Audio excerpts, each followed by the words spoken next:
ഒന്ന് ആലോചിച്ച് നോക്കുക, കേരളത്തിലെ ബൺ മസ്ക ട്രെൻഡിങ്ങിലേക്ക് എത്തുന്നു. ആളുകൾ അത് കഴിക്കാൻ ആഗ്രഹം പ്രകടിപ്പിക്കുന്നു. അപ്പോൾ തന്നെ പല ജില്ലകളിലും പല ആളുകളും ഇതിൻ്റെ കച്ചവടം ആരംഭിക്കുകയാണ്. ഇത് പ്രിപ്പയർ ചെയ്ത് കൊണ്ടുവരികയാണ്. കൂടുതലും യുവ ദമ്പതികൾ. അവരിൽ പല ആളുകളും വേറെ ജോലിയൊന്നും ഇല്ലാതിരിക്കുന്ന ആളുകളായിരുന്നു എന്നുള്ളത് നമ്മൾ മനസ്സിലാക്കുക. അല്ലെങ്കിൽ പെട്ടെന്ന് ഒരു മേശയെ സംഘടിപ്പിച്ചുകൊണ്ട് വന്ന് ചായയും ഉണ്ടാക്കി ബണ്ണും വാങ്ങി ബൺ മസ്ക് ഉണ്ടാക്കിയ ആളുകൾക്ക് കൊടുക്കാനായിട്ടുള്ള സാവകാശം അവർക്ക് കിട്ടത്തുണ്ടായിരുന്നില്ല. അതുപോലെ തന്നെ മനസ്സിലാക്കേണ്ട ഒരു കാര്യമുണ്ട്, വേദനയുള്ള ഒരു റിയാലിറ്റി ഉണ്ട്. അവരിൽ പല ആളുകളും ഒരു വരുമാനത്തിന് വേണ്ടി വളരെയധികം ആഗ്രഹിച്ചിരിക്കുകയായിരുന്നു. അല്ലാന്നുണ്ടെങ്കിൽ പെട്ടെന്ന് വഴിയരികിൽ ഒരു കച്ചവടമൊക്കെ ആളുകൾ ഓടി വന്നിട്ട് അങ്ങ് ആരംഭിക്കുമോ? കൊല്ലാൻ പറ്റൂട്ടോ. ബൺ മസ്കയ്ക്ക് നിങ്ങളെ കൊല്ലാൻ പറ്റുമെന്നോ അല്ലെങ്കിൽ ആരെങ്കിലുമൊക്കെ കൊല്ലാൻ പാകത്തിലുള്ള ബൺ മസ്കകൾ ആരെങ്കിലുമൊക്കെ കേരളത്തിൽ ഉണ്ടാക്കുന്നുണ്ടോ എന്നുള്ളതിനെ കുറിച്ചിട്ടും എനിക്ക് വലിയ ധാരണയൊന്നുമില്ല. പക്ഷേ ഒരു കാര്യം കൃത്യമായിട്ട് അറിയാം, ഈ ഒരു ഭക്ഷണം കഴിഞ്ഞ കുറേ കാലങ്ങളായിട്ട് ആളുകൾ ആസ്വദിച്ച് കഴിക്കുന്ന ഒരു ഭക്ഷണമാണ്. കേരളത്തിൽ അത്ര പ്രചാരത്തിൽ എത്തിയിരുന്നില്ല. കേരളത്തിൽ അത് പ്രചാരത്തിലേക്ക് എത്തിച്ചത് ചായ കപ്പിൾ എന്ന ദമ്പതികൾ ആരംഭിച്ച ഒരു ചെറിയ സംരംഭത്തിൽ നിന്നാണ്. അവരുടെ ഔട്ട്ലെറ്റിൽ നിന്നാണ് കേരളം മുഴുവൻ ഇത് വ്യാപിച്ചത്. ഇപ്പോൾ എൻ്റെ നാട്ടിലടക്കം കോട്ടയത്തടക്കം ഒരു 30 കിലോമീറ്റർ ട്രാവൽ ചെയ്യുകയാണെന്നുണ്ടെങ്കിൽ 2 ഔട്ട്ലെറ്റുകളെങ്കിലും നമുക്ക് കാണാനായിട്ട് സാധിക്കും. കേരളത്തിലെ ഈ ബൺ മസ്ക ട്രെൻഡായത് എങ്ങനെയാണ്? ഓൺലൈൻ മാധ്യമങ്ങൾ, അതേപോലെ തന്നെ ഫുഡ് റിവ്യൂവേഴ്സ് കൊച്ചിയിലെ ചായ കപ്പിൾ എന്ന ദമ്പതികളുടെ ബൺ മസ്ക ആളുകൾക്ക് പരിചയപ്പെടുത്തുന്നു. പിന്നീട് അവിടെ വലിയ ക്യൂവും കാര്യങ്ങളൊക്കെ ആയി. പിന്നീട് ഇത് കഴിക്കണം എന്നുള്ള നിർബന്ധ ബുദ്ധിയോടെ ആളുകൾ അവിടെ പോയി ക്യൂ നിൽക്കാൻ തുടങ്ങിയതും ആ ഒരു വലിയ ക്രൗഡിനെ കണ്ടതുമൊക്കെ മറ്റുള്ള ആളുകൾക്ക് പ്രചോദനമായി. ആ ആളുകളും പ്രത്യക്ഷത്തിൽ വളരെ സിമ്പിളായിട്ട് ഉണ്ടാക്കിയെടുക്കാൻ പറ്റുന്ന ഒരു ഭക്ഷണം എന്ന് തോന്നിപ്പിക്കുന്ന ഈ ഒരു ഭക്ഷണം ഉണ്ടാക്കി വഴിയരികിൽ ആളുകൾക്ക് വിതരണം ചെയ്തു. ബൺ മസ്ക കഴിക്കണമെന്ന ആഗ്രഹത്തോടെ കാത്തിരിക്കുന്ന അന്യ ജില്ലക്കാരായിട്ടുള്ള ആളുകൾക്കും അങ്ങ് വടക്കും അങ്ങേയറ്റം തെക്കും ഒക്കെ ഉള്ള ആളുകൾക്കും ഇത് കൊച്ചിയിൽ വന്ന് കഴിക്കാനായിട്ട് ബുദ്ധിമുട്ടുള്ളതുകൊണ്ട് ശരിക്കും പറഞ്ഞാൽ തദ്ദേശീയമായിട്ട് ആളുകൾ പ്രിപ്പയർ ചെയ്ത് കൊടുത്ത ആ ഒരു ബൺ മസ്കകൾ ശരിക്കും പറഞ്ഞാൽ ആ ഒരു സമയത്തിൻ്റെ ആവശ്യമായിരുന്നു. അപ്പോൾ കുറേയധികം ആളുകൾ ഇതിൽ തൃപ്തരായി. ചില ആളുകൾക്ക് ഇഷ്ടപ്പെട്ടില്ല, ചില ആളുകൾ കൊച്ചിയിൽ വന്ന് കഴിച്ചു കഴിഞ്ഞാൽ കൂടുതൽ രുചികരമായിരിക്കുമെന്നൊക്കെ പറയുന്ന കമൻറ്റുകൾ കാണുവാനായിട്ട് സാധിച്ചു. ഇത്തരത്തിൽ ട്രെൻഡുകളൊക്കെ വിടാതെ ഫോളോ ചെയ്യുന്ന, ട്രെൻഡിനൊപ്പം നിൽക്കുന്ന ആളുകൾക്ക് കൂടുതൽ ഇഷ്ടപ്പെടുന്ന മറ്റൊരു ഗംഭീര ഡീലിനെ പരിചയപ്പെടുത്തുകയാണ്. Bajaj Hamara mall loot deals.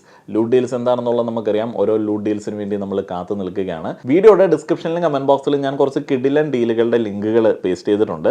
Wired earphone hands free with mic at 49, viral charger and spring cable protector at 49, Denver VIP perfume at 69, micro USB data cable pack of 3 at 89. ഇങ്ങനെയുള്ള കുറേയധികം ഡീലുകൾ ഡിസ്കൗണ്ടഡ് പ്രൈസിൽ നിങ്ങൾക്ക് കരസ്ഥമാക്കാൻ വേണ്ടി ഞാൻ ഡിസ്ക്രിപ്ഷനിലും കമന്റ് ബോക്സിലും നൽകിയിരിക്കുന്ന ലിങ്ക് ഉപയോഗിക്കുക. വീണ്ടും പറയുകയാണ്, Bajaj Hamara mall loot deals.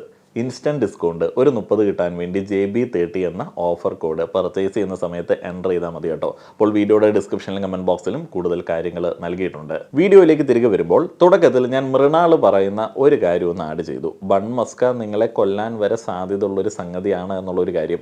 പുള്ളിക്കാരൻ റീസെൻറ്റ് ബൺ മസ്ക ട്രെൻഡിനെ കുറിച്ചിട്ട് ആധികാരികമായിട്ടുള്ള ചില കാര്യങ്ങൾ പങ്കുവെക്കുകയാണ്. പുള്ളിയുടെ ആധികാരികത്തിൻ്റെ കാര്യം അങ്ങോട്ട് മാറ്റിയിട്ട് പുള്ളിയുടെ ആദി എന്ന് പറയുന്നത് ആളുകൾ ആരെങ്കിലുമൊക്കെ വില കുറഞ്ഞിട്ടുള്ള ഇൻഗ്രീഡിയൻസ് വെച്ചിട്ട് ഈ ഒരു സാധനങ്ങൾ ഉണ്ടാക്കി ബാക്കിയുള്ള ആളുകൾക്ക് ഹാനികരമാവുന്ന രീതിയിലേക്ക് വിൽക്കുക എന്നുള്ളതാണ്. പുള്ളിയുടെ ഇതുപോലുള്ള ആദികൾ സ്ഥിരമായിട്ട് പുള്ളി വന്ന് പങ്കുവെക്കാറുണ്ട്. ആദ്യം അങ്ങോട്ട് കൂടിയ സമയത്താണ് പുള്ളിക്കാരൻ ഒരു പുതിയ കോൺസെപ്റ്റുമായി നമ്മളുടെ ഇടയിലേക്ക് വന്നത്. ഇദ്ദേഹം ട്രെൻഡിനൊപ്പം ബൺ മസ്ക വിൽക്കാൻ തുടങ്ങിക്കഴിഞ്ഞാൽ എങ്ങനെ അത് സെർവ് ചെയ്യും എന്നുള്ളതിനെ കുറിച്ചിട്ട് നമുക്കറിയാം. ചായ വേറെ വാങ്ങണം, ബണ്ണ് വേറെ വാങ്ങണം. ഈ മസ്ക എന്നുള്ളതാണോ അതിലെ ക്രീമിനെ പറയുന്നത്? എന്നാൽ അതും നമ്മൾ വേറെ വാങ്ങേണ്ടി വരും. അതേപോലെ തന്നെ നമ്മളിരുന്ന് കൂട്ടേണ്ടി വരും. ഇനിയിപ്പോൾ ബണ്ണ് വേണ്ടാത്ത ആളുകൾക്ക് മസ്ക തന്നെ വേണമെങ്കിലും വാങ്ങിച്ച് കഴിക്കാനായിട്ടുള്ള സൗകര്യവും അവിടെ ഉണ്ടായിരിക്കും. അപ്പോൾ ഇങ്ങനെയൊക്കെയാണ് പുള്ളിക്കാരൻ്റെ ഒരു കോൺസെപ്റ്റ്. മൃണാളിൻ്റെ ചില ആദികളൊക്കെ ശരിയാണ് എന്നുണ്ടെങ്കിലും അത് പലപ്പോഴായി നമ്മൾ ആ ശരിയായിട്ടുള്ള ആദികളെ അഡ്രസ്സ് ചെയ്തിട്ടുണ്ട് എന്നുണ്ടെങ്കിലും ചില ആകുലതകളൊക്കെ വളരെ ഇമ്മച്ചുവറാണ്, അപക്വമാണ്. മൃണാൾ പറയുന്നത് ഫുള്ളായിട്ടൊന്ന് കേട്ടിട്ട് ബാക്കി കാര്യങ്ങളിലേക്ക് വരാം. കൊല്ലാൻ പറ്റൂട്ടോ. എനിക്ക് അത്യാവശ്യം വില പറഞ്ഞ പെട്ടെന്നുള്ള 600 രൂപ പ്രോപ്പറായിട്ട് ബണ്ണസ്ക ഉണ്ടാക്കാൻ ബേസിക് ഇൻഗ്രീഡിയൻ കോസ്റ്റ് മാത്രം 50. പിന്നെ എങ്ങനെയാണ് ഇപ്പൊ വിറ്റുകൊണ്ടിരിക്കുന്നവരൊക്കെ അവർക്ക് വിൽക്കാൻ പറ്റുക? സിമ്പിൾ ബട്ടറിൽ ഉപയോഗിക്കുന്ന ഡാലിയാണ്. അതല്ല, അതിനേക്കാൾ നല്ലൊരു സാധനമുണ്ട്, മാജരി. എനിക്ക് 80 ചില്ലറ ഉപയോഗം. ബട്ടറിനെക്കാളും കാണാൻ ഫിനിഷിങ് സ്പെൽജിയ സോഫ്റ്റ് പൊളിയ. പക്ഷെ സാധനം കഴിച്ചു കഴിഞ്ഞാൽ ചെറുതായിട്ട് ചത്തു. ഒരു തവണ കഴിച്ചാലല്ല, ഞാൻ ഒരു ഫൺ കില്ലാന്ന് നോക്കിയല്ല. നിങ്ങളൊക്കെ എന്നെ എൻജോയ് ചെയ്തിട്ടുണ്ടാവും. 1, 2, 3, 10 തവണ കഴിച്ചിട്ടുണ്ടാവും. സ്ഥിരമാക്കണ്ട. ഈ ഫ്രഞ്ച് ഫ്രൈസൊക്കെ ജങ്ക് ഫുഡാണ്, അറിഞ്ഞുകൊണ്ട് നമ്മൾ ജങ്ക് ഫുഡ് കഴിക്കുന്നത്. പക്ഷെ ബൺ മസ്ക ഒന്നും അങ്ങനെയല്ല.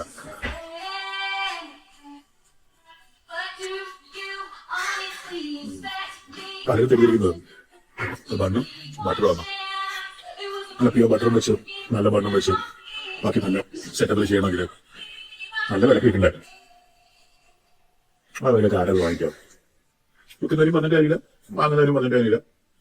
സത്യം ആൾക്കാർ അറിയുന്നത്.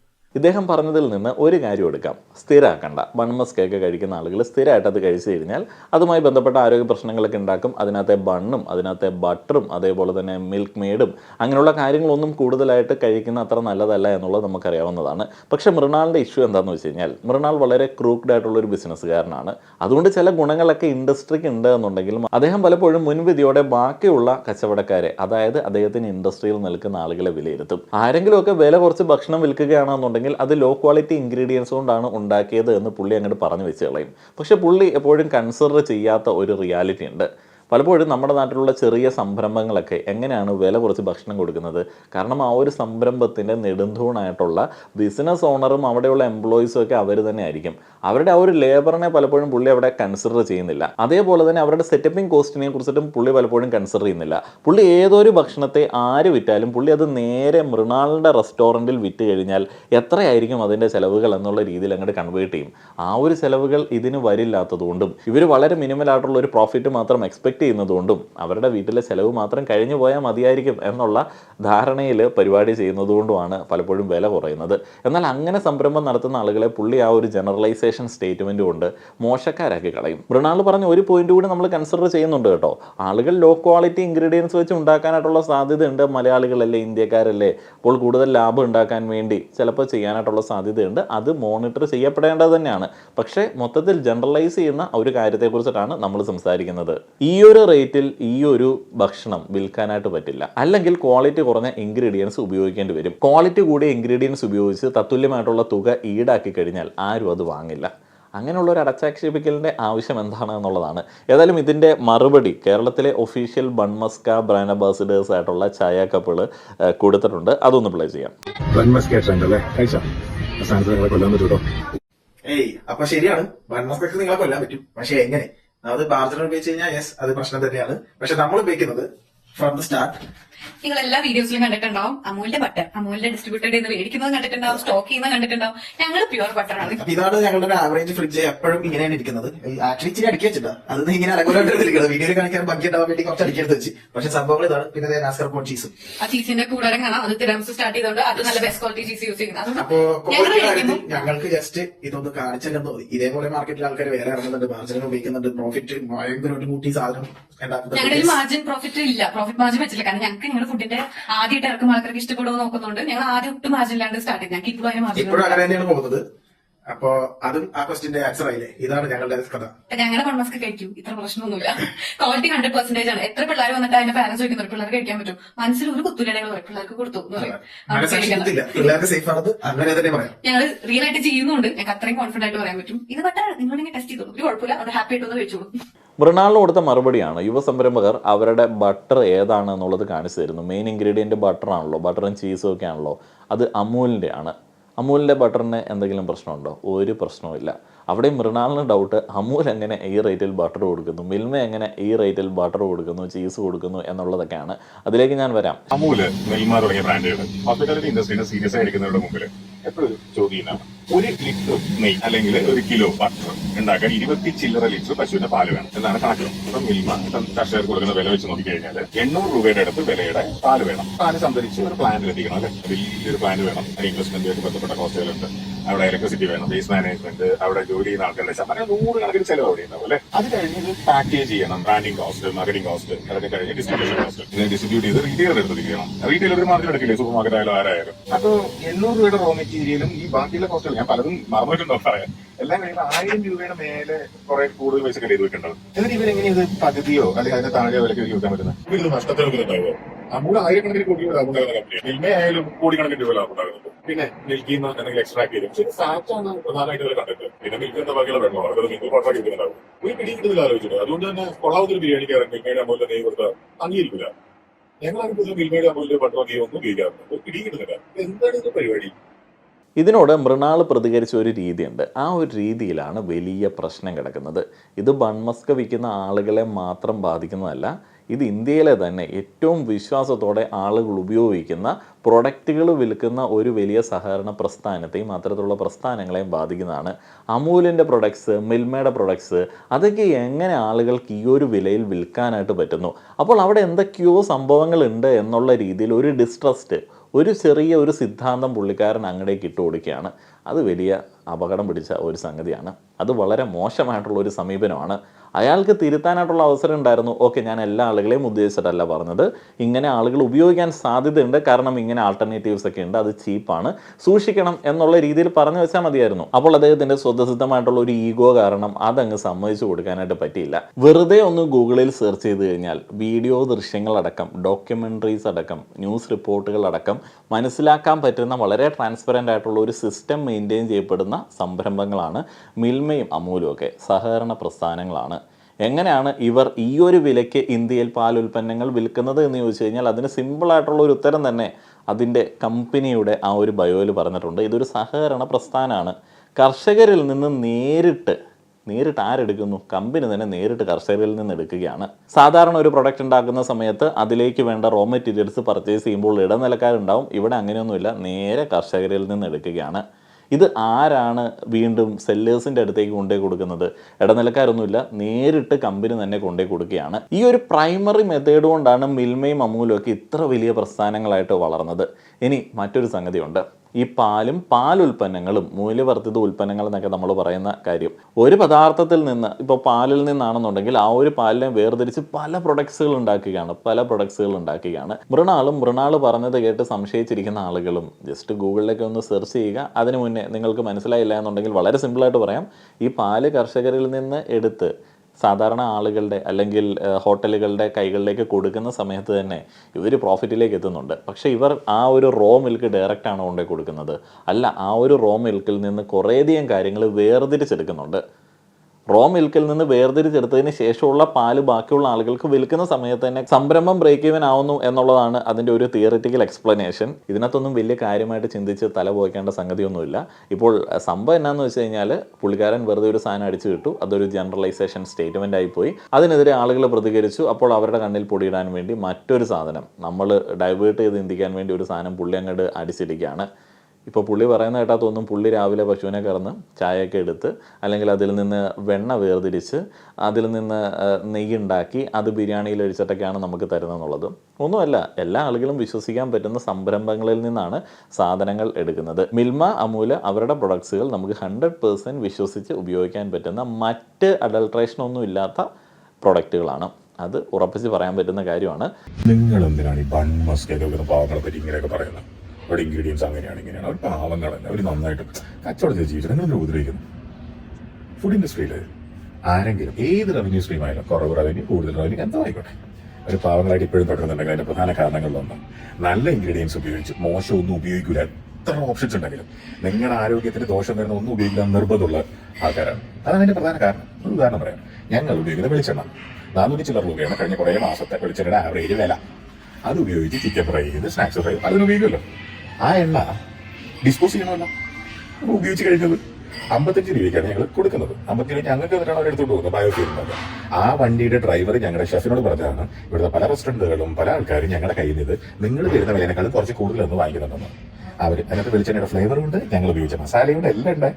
അത് ഉപയോഗിച്ച് അവർ കുക്ക് ചെയ്തിട്ട് അവർ വിൽക്കുകയാണ്. റെസ്റ്റോറൻറ്റ് വിൽക്കുകയാണ്, ഓൺലൈൻ ഡെലിവറി ഒക്കെ. സ്വിഗ്ഗിയിൽ സൊമാറ്റോയിലുണ്ട് അവർ. ഞങ്ങൾ വിൽക്കുന്ന ഡിഷസ് അതിന് പകുതി വിലക്ക് അവർ നിങ്ങൾക്ക് വിൽക്കുകയാണ്. വീണ്ടും കുറച്ച് പൊങ്ങത്തരങ്ങളല്ലാതെ വലിയ കാര്യമായിട്ടുള്ള കാമ്പുള്ള പ്രതികരണങ്ങളൊന്നും പുള്ളിയിൽ നിന്ന് പ്രതീക്ഷിക്കേണ്ടതില്ല. ആദ്യം മൊത്തത്തിൽ ബൺമസ്ക വിൽക്കുന്ന ആളുകളെ അടച്ചാക്ഷേപിച്ച് അങ്ങോട്ട് പറഞ്ഞു. അതിനുശേഷം അവർ കൃത്യമായിട്ടുള്ള മറുപടി കൊടുത്ത സമയത്ത് മിൽമയും അമൂലിനെയും പറഞ്ഞു അതൊക്കെ വലിയ സംരംഭങ്ങളാണ്. അതിനുശേഷം വീണ്ടും വഴിതിരിച്ചു വിടാൻ വേണ്ടി വേറെ 1-2 നമ്പറുകൾ ഇറക്കുന്ന സ്ഥിരം മൃണാൾ അപ്രോച്ച്. ഇതുവരെ ഞാൻ പറഞ്ഞ കാര്യങ്ങൾ ഇപ്പോഴുള്ള ഡിസ്കഷനുമായി ബന്ധപ്പെടുത്തി പറഞ്ഞു എന്നുള്ളതേ ഉള്ളൂ. അതിൽ മൃണാളോ അല്ലെങ്കിൽ മൺമസ്കയോ ഒന്നും അല്ല എൻ്റെ പ്രധാനപ്പെട്ട ഒരു ചിന്താ വിഷയമെന്ന് പറയുന്നത്. ഞാൻ മുന്നേ അവതരിപ്പിക്കാനായിട്ട് ശ്രമിച്ച ടോപ്പിക് എന്താണെന്ന് വെച്ച് കഴിഞ്ഞാൽ ഒരു ഡിഫറെൻറ്റ് പെർസ്പെക്റ്റീവാണ്. നിങ്ങൾ ശ്രദ്ധിച്ച ഒരു കാര്യമില്ലേ, ബൺമസ്ക ട്രെൻഡാവുന്നു. കൊച്ചിയിലെ ദമ്പതികൾ അതിൻ്റെ വിൽപ്പന ആരംഭിക്കുന്നു, വലിയ ക്രൗഡ് അങ്ങടേക്ക് വരുന്നു. അതോടൊപ്പം കേരളത്തിൻ്റെ പല ഭാഗങ്ങളിലും ഒരു ജില്ലയിൽ തന്നെ 100 അടുപ്പിച്ചോ അല്ലെങ്കിൽ 10, 20, 30 എണ്ണം വരെയൊക്കെ സ്റ്റാർട്ട് ചെയ്യുകയാണ്. ഒന്ന് ആലോചിച്ച് നോക്കുക, കേരളത്തിലെ ബൺമസ്ക ട്രെൻഡിങ്ങിലേക്ക് എത്തുന്നു, ആളുകൾ അത് കഴിക്കാൻ ആഗ്രഹം പ്രകടിപ്പിക്കുന്നു. അപ്പോൾ തന്നെ പല ജില്ലകളിലും പല ആളുകളും ഇതിൻ്റെ കച്ചവടം ആരംഭിക്കുകയാണ്, ഇത് പ്രിപ്പയർ ചെയ്ത് കൊണ്ടുവരികയാണ്. കൂടുതലും യുവ ദമ്പതികൾ. ഞാൻ വളരെയധികം ശ്രദ്ധിച്ച, എനിക്ക് ഒരു റിയലൈസേഷൻ തോന്നിയ ഒരു സംഗതിയാണ് ഈ യുവ ദമ്പതികൾ ഈ ഒരു കച്ചവടത്തിന് ഇറങ്ങിയ ഒരു കാര്യം. അവരിൽ പല ആളുകളും വേറെ ജോലിയൊന്നും ഇല്ലാതിരിക്കുന്ന ആളുകളായിരുന്നു എന്നുള്ളത് നമ്മൾ മനസ്സിലാക്കുക. അല്ലെങ്കിൽ പെട്ടെന്ന് ഒരു മേശയെ സംഘടിപ്പിച്ചുകൊണ്ട് വന്ന് ചായയും ഉണ്ടാക്കി ബണ്ണും വാങ്ങി ബൺ മസ്ക് ഉണ്ടാക്കിയ ആളുകൾക്ക് കൊടുക്കാനായിട്ടുള്ള സാവകാശം അവർക്ക് കിട്ടത്തുണ്ടായിരുന്നില്ല.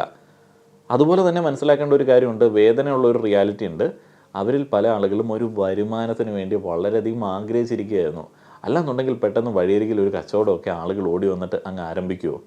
നിങ്ങളിൽ എത്ര ആളുകൾ അത്തരത്തിൽ ഒരു വരുമാന മാർഗം കാണുന്ന സമയത്ത് അത് ചെയ്യാനായിട്ട് മെനക്കെടും? പണത്തിനുള്ള വലിയ നീഡ് ഒരു ബഹുഭൂരിപക്ഷം ആളുകൾക്ക് ഉണ്ടായിരുന്നു. അതേപോലെ ഒന്ന് ആലോചിച്ച് നോക്കുക, ദമ്പതികളാണ്, രണ്ടാളുകൾക്കും തൊഴിലില്ല. അപ്പോൾ അവർ ഇത്ര കാലം എങ്ങനെയായിരിക്കും ജീവിച്ചിട്ടുണ്ടാവുക? അവരാരെയോ ഡിപ്പെൻഡ് ചെയ്തിട്ടാണ് ജീവിച്ചിട്ടുണ്ടാവുക. അവരുടെ പേരൻസിനെ ആയിരിക്കാം, അല്ലെങ്കിൽ മറ്റേതെങ്കിലും സോഴ്സിനെ ആയിരിക്കാം. എന്താണെങ്കിലും അവർക്ക് പണത്തിന് ആവശ്യമുണ്ട്. അവരൊന്നും അത്ര റിച്ച് അല്ല, അവർ തൊഴിൽ രഹിതരായിരുന്നു. അപ്പോൾ എത്ര അധികം ആളുകൾ, തൊഴിൽ രഹിതരായിട്ടുള്ള ആളുകൾ നമ്മുടെ ചുറ്റിനുമുണ്ട്. വളരെ യങ്ങായിട്ടുള്ള ആളുകൾ, വിദ്യാസമ്പന്നരായിട്ടുള്ള ആളുകൾ, അതേപോലെ തന്നെ തൊഴിൽ രഹിതരായിട്ടുള്ള ദമ്പതികൾ. എത്രയധികം സംഘർഷത്തിലൂടെ ആയിരിക്കും അവരിൽ പല ആളുകളുടെയും ജീവിതം മുന്നോട്ടേക്ക് പോയിട്ടുണ്ടാവുക. ആ ഒരു ബൺ മസ്ക ഇങ്ങനെ ട്രെൻഡായ സമയത്ത് എൻ്റെ മൈൻഡിൽ തോന്നിയ കാര്യങ്ങൾ അതാണ്. അത് കഴിക്കാൻ തോന്നുന്നതിനേക്കാളും കൂടുതലായിട്ട് ഞാൻ ചിന്തിച്ചത്, അയ്യോ ഇത്രയധികം ആളുകൾ ഓടിപ്പിടിച്ച് വന്നിട്ടുണ്ടെങ്കിൽ അവരുടെ ബാക്ക്ഗ്രൗണ്ട് എന്തായിരിക്കും എന്നുള്ളതാണ്. ഇത്തരത്തിലുള്ള ഒരു ചിന്തയും നമുക്ക് വരേണ്ടതുണ്ട്. എനിക്ക് കഴിഞ്ഞ ദിവസം വിഷമം തോന്നിയ ചില കമൻറ്റുകളുണ്ട്. ഇത്തവണ എന്തിൻ്റെ അടിസ്ഥാനത്തിലാണ് നിങ്ങൾ വോട്ട് ചെയ്തത്? ഞങ്ങൾ ഇത്തവണ വോട്ട് മാറിക്കുത്തി, ഞങ്ങൾ ഭരണമാറ്റം ആഗ്രഹിക്കുന്നുണ്ട്. അയ്യപ്പൻ്റെ പുറം മോടി, എന്തോ ഒരു സംഭവം, അതിൻ്റെ ദ്വാരപാലക ശില്പത്തിൻ്റെ പുറം മോടിയായിട്ടുള്ള ആ പുറം ചട്ട സ്വർണം കൊണ്ടുള്ളത് ആരോ കൊണ്ടുപോയി. അപ്പോൾ അത് സംരക്ഷിക്കാൻ കഴിയാത്ത സർക്കാരിനെതിരെ ഞങ്ങൾ വോട്ട് ചെയ്യുന്നു. കൊള്ളാവുന്ന ഒരു റീസൺ മാത്രമേ ഞാൻ അന്ന് പല ആളുകളോടും ഡിമാൻഡ് ചെയ്തിട്ടുള്ളൂ. ഈ ഒരു അവസ്ഥ നിങ്ങളൊന്ന് ആലോചിച്ച് നോക്കിയേ. തൊഴിലില്ലായ്മ, വിദ്യാഭ്യാസം കാര്യമായിട്ട് തന്നെയുണ്ട്, എന്നാലും അവർക്കൊന്നും നല്ല വരുമാനമുള്ള ജോലി കിട്ടുന്നില്ല, അടിസ്ഥാന ശമ്പളം വളരെ കുറവ്. ഇങ്ങനെയുള്ള ഒരുപാട് കാര്യങ്ങളെക്കുറിച്ചിട്ടും പല മൊയന്തുകൾക്കും ഒന്നും ചിന്തിക്കാനില്ല. അയ്യപ്പൻ്റെ സ്വർണ്ണ കിണ്ടി കാണാണ്ട് പോയതുകൊണ്ട് ഞങ്ങൾ വോട്ട് ചെയ്യുന്നു, അല്ലെങ്കിൽ യേശു ക്രിസ്തുവിൻ്റെ കുരിശടിച്ചുകൊണ്ട് പോയതുകൊണ്ട് ഞങ്ങൾ അവർക്കെതിരെ വോട്ട് ചെയ്യുന്നു. ഇവിടെ മതം സംരക്ഷിക്കണം, ദൈവം സംരക്ഷിക്കണം. ഒന്ന് ആലോചിച്ച് നോക്കുക, ഒരു ബൺ മസ്ക വിൽക്കാൻ വേണ്ടി അത്രയധികം യുവ സംരംഭകർ ഇറങ്ങിയിട്ടുണ്ട് എന്നുണ്ടെങ്കിൽ, അതും യുവ ദമ്പതികൾ ഇറങ്ങിയിട്ടുണ്ട് എന്നുണ്ടെങ്കിൽ, അത് നല്ല ഒരു പോസിറ്റീവായിട്ടുള്ള ഒരു ലക്ഷണമല്ല. അപ്പോൾ ട്രെൻഡിനൊപ്പമൊക്കെ നിൽക്കുന്ന ആളുകൾക്ക് ഞാൻ വീഡിയോയുടെ തുടക്കത്തിൽ പരിചയപ്പെടുത്തിയ ബജാജ് ഹമാര മള്ളൂട്ട് ഡീൽസിനെ വീണ്ടും ഒന്ന് ഓർമ്മപ്പെടുത്തുകയാണ്. ഡിസ്ക്രിപ്ഷനിലും കമൻറ്റ് ബോക്സിലും ഗംഭീരമായിട്ടുള്ള ചില ഡീലുകളുടെ ലിങ്കുകൾ നൽകിയിട്ടുണ്ട്. 49ഉം 59ഉം ഒക്കെ ചെറിയ എമൗണ്ടിനൊക്കെ നിങ്ങൾക്ക് ഗംഭീര പ്രൊഡക്റ്റുകൾ പർച്ചേസ് ചെയ്യാനായിട്ട് സാധിക്കും. ഡിസ്കൗണ്ട് കോഡ് JB30 നിങ്ങൾ അപ്ലൈ ചെയ്യുകയാണെന്നുണ്ടെങ്കിൽ ഇൻസ്റ്റൻറ്റ് ഡിസ്കൗണ്ടും ലഭ്യമാണ്. വീഡിയോ കണ്ട എല്ലാ ആളുകൾക്കും നന്ദി.